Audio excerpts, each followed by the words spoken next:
Good day!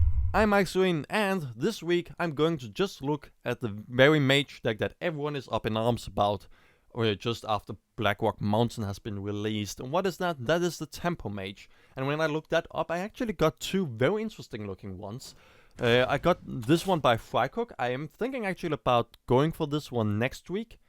I mean, if you really want me to play and look at it and just see it in action, I would love to just do it. I find it to at least to be very, very interesting. There's some very cool choices like Kel'Thuzad and other stuff in here. And it looks like a little bit more high-end mid-range thing than the other one that we're going to do this week. The one that you're probably going to run into the ladder a lot at the time. So, just with the same reasoning as why I went for playing the Face Hunter for 30 minutes, I'm going to play with this one a little bit more because there seems to be a little bit more to this than just a Face Hunter, which is pretty much every deck there has ever been, but that is not really the point. The point is that this deck is really just built around the card Flamewaker. Flamewaker is somewhat of a knife juggler for spells, you could think. And this is, as you can read, very good if you have a lot of spells in your deck. What other stuff is really good if you have a lot of spells in your deck? Well, Mana Worm, obviously. And Sorcerer Princess, obviously too. And Asia Drake to some extent also. And so, well, what else would we want? Well, we would have all these spells that I was talking about. So we wanted the Arcane Missiles, which are alone, not in my opinion really that good, but together with the Mana Worm and the Flamewaker, really good just for the activation and the amount of damage that you can get out with it.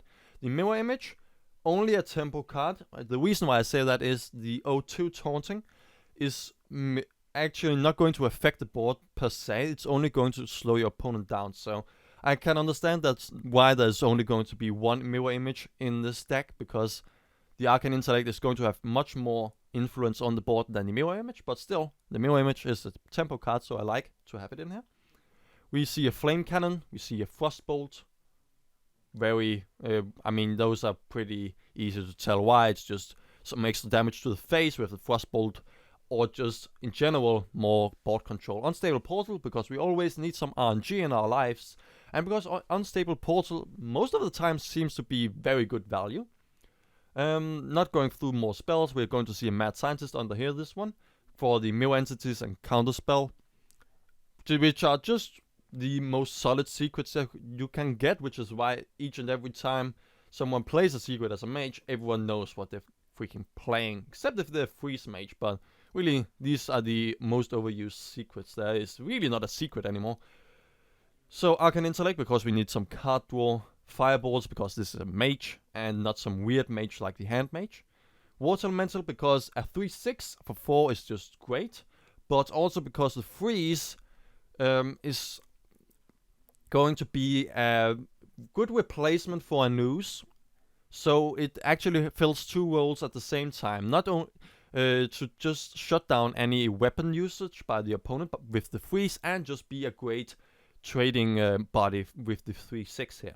Asia Drakes, I've already introduced you to this one. Loatheb, this is something that I put in myself because Janus, who made this deck, he chose to have Dr. Boom, of course, because that is just a good card. But I don't have Dr. Boom, and I don't intend to use my 16,015 dust to actually create him. So I put Loatheb in because that is also very much a tempo card, because just like Sap, you're pretty much slowing your opponent down. Or a Mirror Image for that sake too. Sylvanas, just great value. The least you can get out of her is going to be a trade or a hard removal. And then as the very last one, Ragnaros, because also you can snipe something down with it, or you can just go for face with it. Just a great card too. Especially as consistent threat. Now, instead of Loatheb, it was suggested by Janus that you should go for a Pyroblast instead. I can see the reasoning, especially with Ragnaros, but I'm not completely sure about instead of Dr. Boom. I guess the idea is really just to pretty much kill your opponent if you already are at the point where you can actually do it. So Pyroblast makes sense. I think I'm just going to go for Loatheb instead. But I like the idea of that. I myself don't really, as you can see, have anything that makes a lot of sense to have in here instead of that. Malagus would be really gimmicky and would probably require Thorison in some way. Thorison could also be very interesting.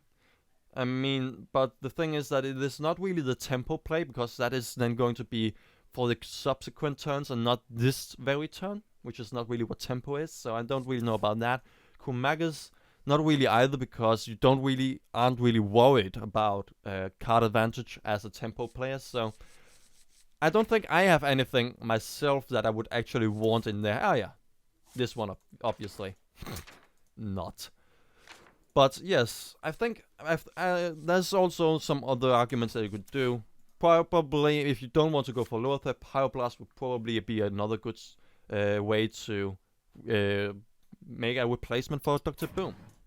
So, let's just be boring and get some probably rather easy wins on the ladder. I mean, I had one go at this before recording a few hours ago, and I pretty much I was actually playing against a Paladin, which, as I've said a lot of times, is my worst matchup. And I won that one very, very convincingly. Either I was really lucky with that, or this deck is just ridiculously... Well, you know what word I want to say. This deck is just really, really good, and I don't even need to do any thinking with this one. Well, a priest... Sadly, we're not milling. Those are always going to be fun against priests. You asked for it. But, well, if I was a freeze mage, I would probably keep the Arcane Intellect here. Keeping the Arcane Intellect could arguably be good, because it's just some turn 3 play that is somewhat of a okayish thing, so I'm at least guaranteed a turn 3 play, but I could also just remove this and hope for something more better. Let's just go for the little bit safer one. At least we have a turn 3 play then. Unstable Portal into an Arcane Intellect. We are going to be rather slow, but hopefully it's going to be rather fine anyway. It looks decent. We don't have any Mana Worms or Flamewakers yet, but I think it's going to be fine. So, yeah, Unstable Portal. It seems like we're in a great position. Yeah, what do we get? Oh, that is actually a really good card. Really, this Unstable Portal has actually been, for me, really, really valuable, I think. I was using it some months ago. It wasn't spectacular back then. I didn't get legendaries all the time, but these all were still very good cards for me to use. Sorcerer Apprentice would not really do anything. The Ninja would probably be able to kill the Blade Master no matter what, except if it goes off in the wrong direction. But then we can always fireball the Blade Master. So I think we are going to go for this. We could also go for the Arcane Intellect, but that wouldn't be the tempo play now, would it?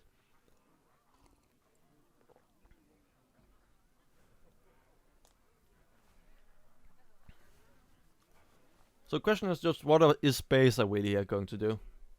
He can heal it up and hit me in the face for 4. That is... But then he wouldn't be able to do much more, and there's a chance that his injured Blade Master is going to die because of that. But then he may have something like what is it? No, it's not called a Revive, but the 2-mana Priest card from Blackrock Mountain that pretty much does that. A Power Word Shield. I'm not completely sure if it actually brings it out of range. That does, though. That certainly does. Well, as long as this Ogre Ninja doesn't hit face, I'm pretty fine with everything. I think. Could also go for this. I wouldn't probably waste stealth on that. Thing is just that I can't actually use the ninja for anything right now. I think. Except if I overextend or overuse the fireball and just waste that. Sorry. Had too much water, I guess. Well, first of all, we should probably figure out where this thing is going. It does go in, okay. I'll just go for the water elemental, I think. I cannot, except if he goes for the Holy Nova, that would be 1 turn away. He has already used the coin. So he cannot actually not use the Holy Nova yet, so he can actually only trade in. He would be able to kill the water elemental, but then the ogre ninja would still be alive. He can't holy smite. That is something that a lot of priests have now after Vol'jin has been released. So that may also be a possibility. So he could very much heal this one up and go into my water elemental. This injured blade master would still be alive. Or Shadow Word Pain. There's not really another target for the Shadow Word Pain, so it's... except for all of the Flamewaker and Source of Princess and all that, but really, I've had trouble with getting some kind of tempo up here. So, I'm just actually going to get some minions out on the board. Actually, just before we're going to see a Holy Nova, not really the best. Just because of that, but hopefully he's could just go into my face and then Holy Nova, and he would be in a great position. So I may actually have misplayed that one. I could also just have fireballed it for 4, but then he would have played something like a Sludge Belcher instead. And then I wouldn't have gotten much further actually. The Source of Princess would just have died in the next turn. So I'm somewhat certain. Okay, it doesn't look like it's going to be a Holy Nova this turn. Going to see a Shrinkmeister, so... Is he even going to trade even better than what we may have hoped for? Now I would have hoped to play the other one just due to the fact that it had a Flame Strike in it. Yep, I like this. Can also play this one. Let's probably first figure out where the Flame Cannon is going to go. That is fine. That is cool too. So, if the both mirror images are going to go into the injured Blade Master, it's... Just to play around the Holy Nova, I should probably sack the Sorcerer's Apprentice. But that would rely on the Flamewaker going in the right direction. Not enough. I don't think that is actually worth it. Because you can just heal up and I wouldn't have done anything. So I'll go into the face anyway. If the Flamewaker had hit the 4/5 2 times, I would probably have thought about using... have trading the Sorcerer Princess in. That would probably have been the best one. Damn. Well, there's one thing that I forgot about Priest, and that is that they just keep on taking all your stuff. Damn. Well, I'll show them. I'll show them all. Well, I have no idea really what to do, because we cannot really trade in anything. We could go for a Fireball into the Cabal Shadow Priest, but then we will still have to deal with the Flamewaker and the injured Blade Master. He can trade away, kill this one and go in wherever he would want. But I'm most worried actually about the 4/5 and not the Flamewaker. I think. Just due to the fact that he doesn't have a Fire Blast or something like that, so he would have to rely on RNG. Thought Steal, not really that good. I mean, as I said, it is not that important for a tempo player to have card advantage, but 7 cards to 1 card, that is really not what you would want. Just put it bluntly. Frostbolt, of course. I think this is pretty safe to say that we are pretty much in a lot of trouble here. The Asia Drake is probably not going to be able to save us. A Fireball, well, do I really have to use a Fireball on a Flamewaker? Ragnar as well, thank you, I guess. Let's just get that one so they will still trade. So I can put Ragnar's down and hopefully begin again applying pressure and get some value, but I haven't been able to apply enough pressure. He has just been able to shut everything down that I wanted to do. Just with this injured Blade Master, really. It's really impressive how much he has actually been able to get out of this injured Blade Master, shutting all of this stuff down. There's a counter spell, but the Flamewaker should still trigger by that. It doesn't. That's a very interesting thing, because Mana Worm still gets buffed by the use of a Flamewaker or of a spell. So why doesn't the Flamewaker actually trigger? That is actually a thing. I understand the arguments for having the what was it? The argument why the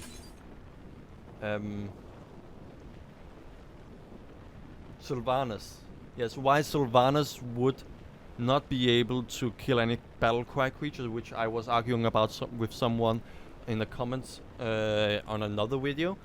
But when I looked that up, I can understand why that interaction and why it works as it does and why that is consistent. But the Flamewaker not triggering when a cast is counterspelled, or when a spell is counterspelled, but a mana worm still being buffed. I mean, is there some kind of thing in the flavor text maybe? Well, at least we're both going to get cards drawn, so that is at least something. Whenever you cast a spell, gain +1 attack. Where's the Flamewaker? After you cast a spell, whenever you cast a spell. Okay. So, I guess that's actually an important difference. I don't exactly think so. We could go for Sylvanas just to see if we couldn't get something, but he would probably just go in with Dr. Boom. If he should actually lose Dr. Boom, he would just go in with a bot and then kill everything. This... Right away. At his face, good. 4 of course, because what else? And just so that we are certain that Ragnaros is not going to be hurt, and it's going to hit something, at least. Not something important, because I'm a little bit afraid actually that he's going to have lethal. He only needs 5 damage? 5 damage, yes. So he can just go for a Mind Blast and that's it. Or Volgen and just keep ball control. I think that is pretty much it. That is a concede. Well, it's good that I hyped this deck up so much in the beginning, saying that it was just some very easy wins. But for some weird reason, against this guy I wasn't either aggressive enough or I wasn't trading too well. Because the thing is that tempo is a weird concept, to be honest. At least to me.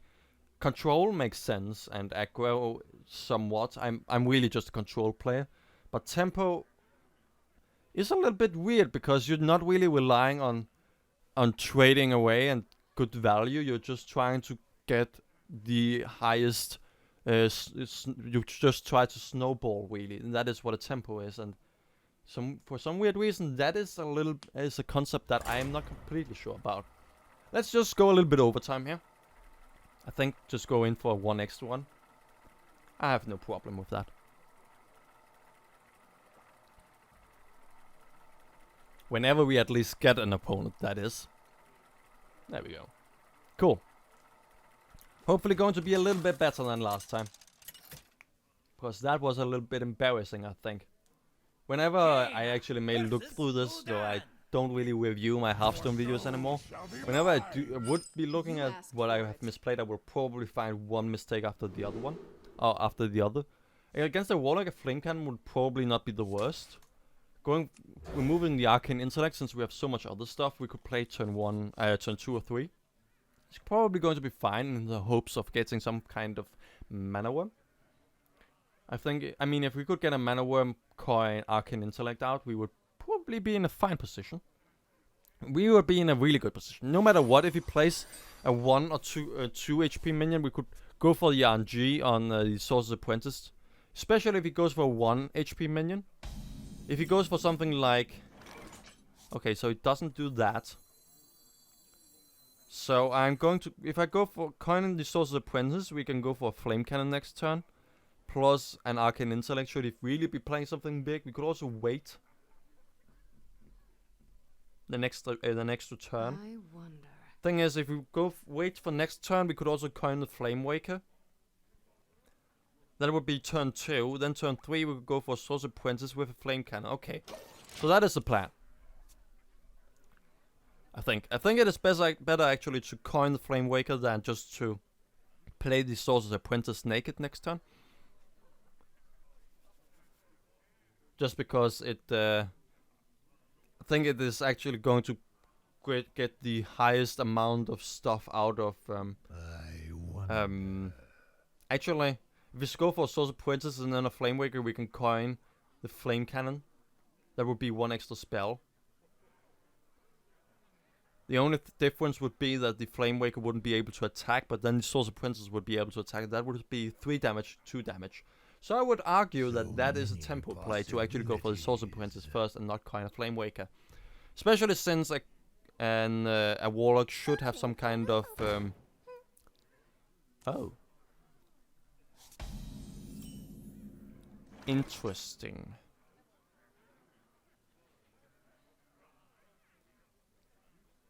I'm just the thing is, pin-size summoner is not as such used by a lot of people, probably just because it is unreliable, because a lot of people just kill it. But I'm still right now just thinking if I would want to have him play one card and then go and have the Flamewaker out this turn. If the Flamewaker would be able to trade, the question is if he would be able to kill the Flamewaker by that.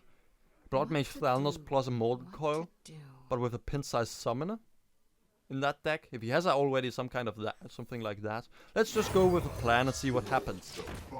There's only one way to learn, and that is by making mistakes. I guess that is a really good excuse to just do this. I'm not going for the Sorcerer Princess because she's just going to trade out very bad.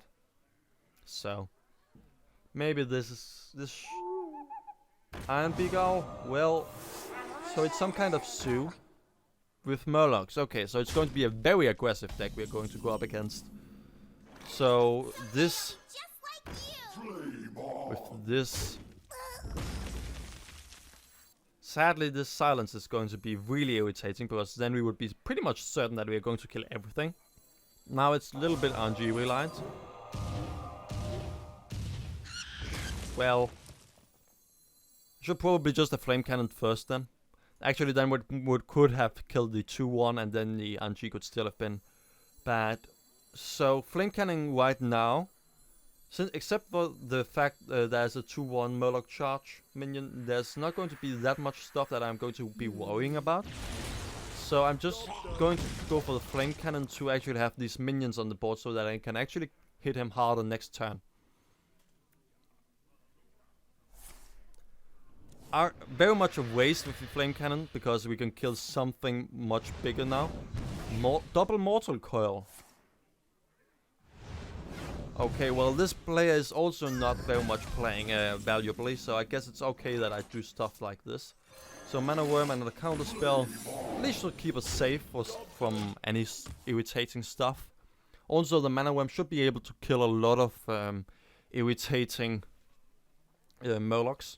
Because the 3 HP should be meaning that the Mana Worm should be able to trade rather well.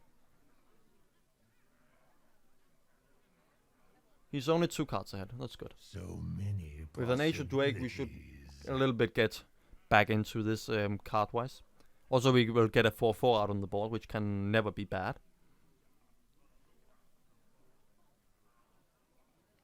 The only thing that can really shut us down would be a Hellfire, and after last time I have nothing to I have no reason not to be afraid of a Hellfire.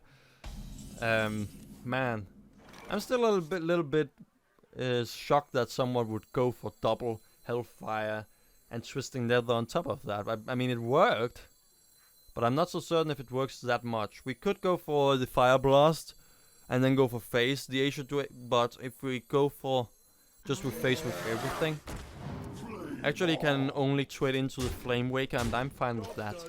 He could also buff it for 2 damage into the Ancient Drake. Well, the Mana Worm, most importantly, would still be alive. There's a Dark Bomb. I have no idea what I'm playing against anymore. And a Grim Scale Oracle. Well, jeez. Interestingly enough, this is a Murloc deck that is going for board control, or at least he's going to go for it right now. Meaning that the strength of all these Murlocs with just very cheap, aggressive stuff that is going to die very easily means that he's probably going to run out of steam, even with his hero power.